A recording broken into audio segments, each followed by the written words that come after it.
Good afternoon. Thanks for joining me for Hard Money Happy Hour. Great to see you on this Friday. Doing a vodka soda today. Very nice.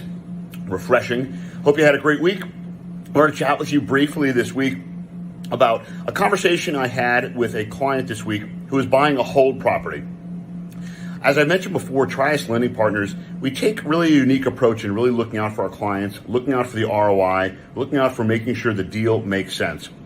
In this situation, the borrowers, the clients, were buying a property that already had 2 tenants in it. And their plan was remove the tenants, do a fairly sizable rehab, increase the rent, bring tenants back.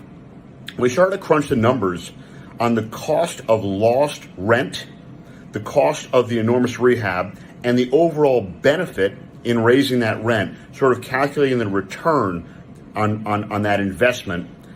I said to them, I don't know this is really worth it for you. Maybe you're better off just keeping the tenants in there, keep them paying what they're paying, do the improvements over time, smaller improvements, which will truly result in a smaller increase in rent over time. I get that, but it was much less money out of pocket, a much easier purchase price to handle, a much smaller carry cost on a monthly basis to handle, and an overall easier process.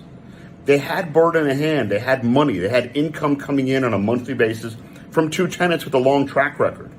Is it worth taking the risk of having them leave potentially forever or displacing them for some amount of time, hoping you can get the rehab done in that time, hoping you can raise the rent to the sufficient amount to cover it? That's the math we help do with people. I talk about the ROI. I talk about us working with our clients in figuring out that ROI. That's how we do that. That's how we bring a lot of added value to our clients to make sure every deal makes sense and also to try to think outside the box. Does your approach make sense? Maybe there's a new or different way to think about looking at this opportunity and still making money on this opportunity. So have a great weekend. Hope that was helpful. I'll see you next time. Thank you.